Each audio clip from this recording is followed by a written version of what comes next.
কিয়ামতের সেই দিন কোনো হিসাব ছাড়া জান্নাতে যাবে সেই ৭০,০০০ মানুষ কারা? তাদের বিশেষ গুণাবলী জানলে আপনিও অন্তর্ভুক্ত হতে চাইবেন। আপনি কি কল্পনা করতে পারেন কিয়ামতের সেই ভয়াবহ দিনে যখন মানুষ নিজের আমল নিয়েও চিন্তিত থাকবে, তখন কিছু মানুষ কোনো হিসাব ছাড়া জান্নাতে প্রবেশ সংবাদ দেওয়া হবে? কি এমন আমল ছিল তাদের দ্বারা কারা, আর আমরা কি তাদের অন্তর্ভুক্ত হতে পারি? রাসূল সাল্লাল্লাহু আলাইহি ওয়াসাল্লাম একদিন সাহাবাদের সামনে এমন একটি সংবাদ দিয়েছিলেন যা শুনলে একজন মুমিনের অন্তর আনন্দে ভরে যায়। তিনি রাসূল সাল্লাল্লাহু আলাইহি ওয়াসাল্লামের উম্মতের এমন একটি দলের কথা জানিয়েছেন যারা আল্লাহর উপর বিশেষ ভরসা, কিছু বিশেষ গুণের কারণে হিসাব ছাড়া জান্নাতে প্রবেশ করবে। কিন্তু তাদের সংখ্যা কত?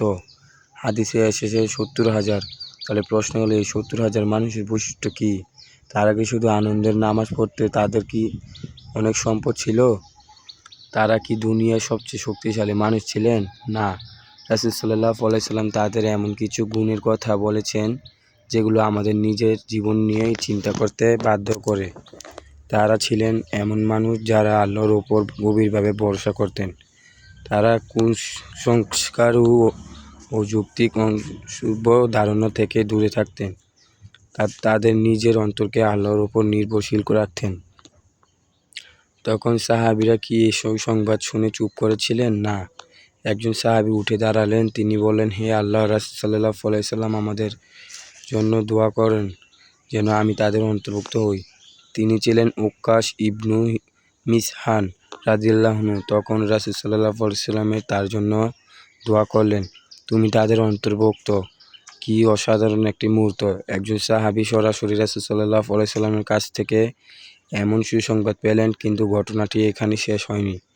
আরেকজন ব্যক্তি তখন উঠে দাঁড়িয়ে একই অনুরোধ করতে চাইলেন। তিনি বললেন, আমাদের জন্য দোয়া করুন যেন আমিও তাদের অন্তর্ভুক্ত হই। তখন রাসূল সাল্লাল্লাহু আলাইহি ওয়াসাল্লাম বললেন, উক্কাশা তোমার আগে হয়ে গেছে। এই ছোট ঘটনাটির মধ্যে আমাদের জন্য কত বড় শিক্ষা রয়েছে একবার ভেবে দেখেছেন? প্রথম শিক্ষা কি? সুযোগ সামনে এলে দেরি করা উচিত নয়। উক্কাশ রাদিয়াল্লাহু আনহু যখন শুনলেন যে এমন একটি দলের কথা বলা হয়েছে, তিনি সঙ্গে সঙ্গে নিজের জন্য দোয়া চাইলেন। তিনি ভাবলেন, না, অন্য কাউকে আগেই বলুক, পরে বলবো, আরেকদিন সুযোগ পাবো না। তিনি সুযোগটি গ্রহণ করলেন। আমাদের জীবনেও কি এমন সুযোগ আসে না? নামাজ পড়ার সুযোগ আসে, কোরআন পড়ার সুযোগ আসে, সদকা করার সুযোগ আছে, কাউকে ক্ষমা করার সুযোগ আছে, বাবা মায়ের খেদমত করার সুযোগ আছে, কোনো গুনাহ ছেড়ে দেওয়ার সুযোগ আছে। কিন্তু আমরা কি অনেক সময় বলি না, কাল থেকে শুরু করব, পরে করব, সময় হলে করব। কিন্তু আমরা জানি কি সেই পরে আমাদের জীবনে আসবে কি না? তাই উকাশা রাদিয়াল্লাহু আনহুর ঘটনা আমাদের শেখায়, ভালো কাজের সুযোগ সামনে এলে তা গ্রহণ করার চেষ্টা করতে হবে। কিন্তু এবার সবচেয়ে গুরুত্বপূর্ণ প্রশ্ন, এই ৭০,০০০ মানুষের বিশেষ কী ছিল? সহিহ হাদিসে তাদের এমন কী বৈশিষ্ট্য উল্লেখ করা হয়েছে যার মাধ্যমে ছিল তারা আল্লাহর ওপর পূর্ণ ভরসা করতেন এবং কুসংস্কারপূর্ণ সভ্য লক্ষ্যকে সত্য মনে করতেন না? এখানে আমাদের একটি বিষয় বুঝতে হবে, আল্লাহর ওপর ভরসা করার অর্থ কি চিকিৎসা না নেওয়া? না। আল্লাহর ওপর ভরসা করার অর্থ কি কোনো প্রয়োজনীয় ব্যবস্থা? না। বরং মুমিন প্রয়োজনীয় চেষ্টা করবে, কিন্তু অন্তরের ভরসা রাখবে আল্লাহর ওপর। আপনি অসুস্থ হলে চিকিৎসা নিতে পারেন, আপনি বিপদে পড়লে সাহায্য চাইতে পারেন, আপনি পরীক্ষার জন্য পড়াশোনা করতে পারেন, আপনি ব্যবসা করলে পরিকল্পনা করতে পারেন। কিন্তু সব কিছুর পরও অন্তরে বিশ্বাস থাকতে ফলাফল আল্লাহর হাতে। এইটাই তাওয়াক্কুলের শিক্ষা। তাহলে উকাশা রাদিয়াল্লাহু আনহুর ঘটনাটি শুধু একজন সাহাবীর জান্নাতের সুসংবাদ ঘটনা না, এটি আমাদের নিজেদের ঈমান পরীক্ষা করার একটি আয়াত। আমরা বিপদে পড়লে কাকে বেশি ভরসা করি, আল্লাহকে নাকি মানুষের শক্তিকে? আমরা কোনো কাজ শুরু করার আগে আল্লাহর উপর ভরসা করি নাকি কুসংস্কারের পিছনে ছুটি? আমরা কি মনে করি কোনো দিন অশুভ, কোনো অশুভ কোনো ঘটনা ঘটলে নিশ্চয়ই খারাপ কিছু হবে? ইসলাম আমাদের এমন কিছু কুসংস্কার থেকে দূরে রাখতে শেখায়, কারণ একজন মুমিন জানে আল্লাহর অনুমতি ছাড়া কোনো কিছুই ঘটে না। তাহলে আমাদের জীবন ভয় এলে কী করব? আল্লাহর উপর ভরসা করব। দুশ্চিন্তা এলে কী করব? আল্লাহর উপর দোয়া করব। কঠিন পরিস্থিতি এলে কী করব?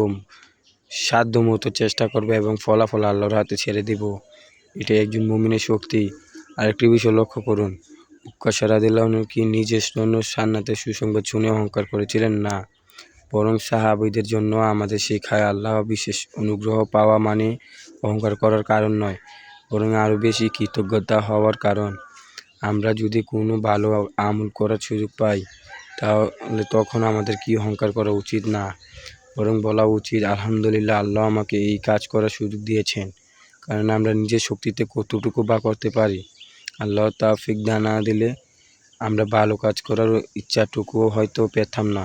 তাহলে আজ নিজের কাছে একটি প্রশ্ন করুন, আমি কি আল্লাহর উপর সত্যিকারের অর্থে ভরসা করি, নাকি বিপদে এলে মানুষের ওপর নির্ভর করি?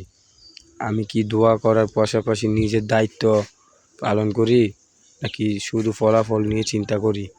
উক্কাশা রাদিয়াল্লাহু আনহু এই ঘটনা আমাদের শেখায় মুমিনের অন্তরের সবচেয়ে বড় শক্তি হলো আল্লাহর উপর বিশ্বাস। আজ আমরা আমাদের চারপাশে নানা ভবিষ্যৎ নিয়ে ভয়, পড়াশোনা নিয়ে ভয়, পরিবার নিয়ে ভয়, চিন্তা, রিজিক নিয়ে চিন্তা, জীবনে বিভিন্ন সমস্যা নিয়ে দুশ্চিন্তা। কিন্তু আমাদের কি মনে রাখা উচিত নয় যে আল্লাহ আসমান জমিনের মালিক, তিনি আমাদের অবস্থা জানেন, তিনি আমাদের কথা শোনেন, তিনি আমাদের দোয়া জানেন, তিনি আমাদের দুর্বলতা জানেন। তাই যখন কোনো সমস্যা আসে তখন শুধু সমস্যার দিকে তাকাবেন না, সমস্যার মালিকের দিকে তাকান, আল্লাহর দিকে ফিরে যান, দোয়া করুন, চেষ্টা করুন, তারপর বলুন, হে আল্লাহ, আমি আমার সাধ্য অনুযায়ী চেষ্টা করেছি, এখন ফলাফল আপনার হাতে। এই বিশ্বাস একজন মানুষের অন্তরে শান্ত করতে পারে। আর জানেন, 70,000 মানুষের এই সুসংবাদ আমাদের জন্য শুধু আনন্দের বিষয় নয়, এটি আমাদের জন্য একটি লক্ষ্য। আমরা কি এমন গুণ অর্জনের চেষ্টা করতে পারি?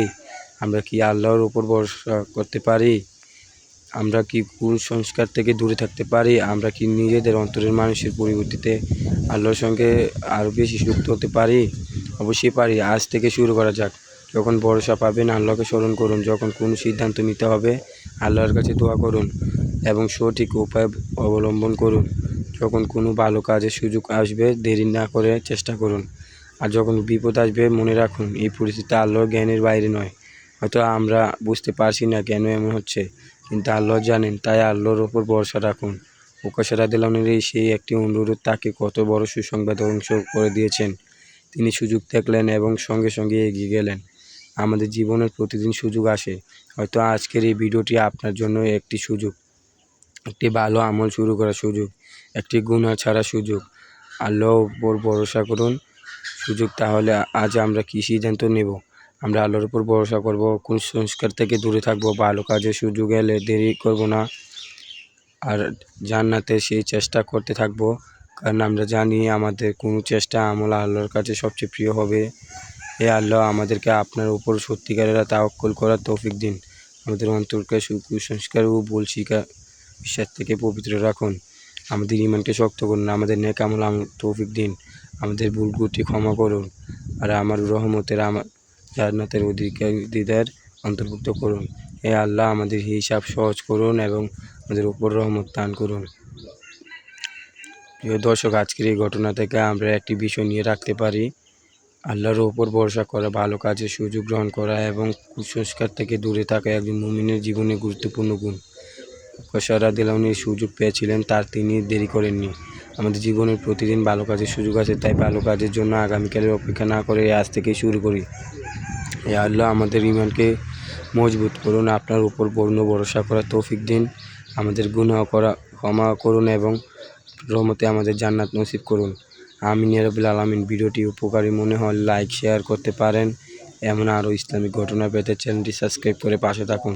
আজকের মতো এখানে শেষ করছি। আল্লাহ আমাদের সবাইকে হেফাজত করুন। আল্লাহ হাফেজ। আসসালামু আলাইকুম ওয়া রাহমাতুল্লাহি ওয়া বারাকাতুহু।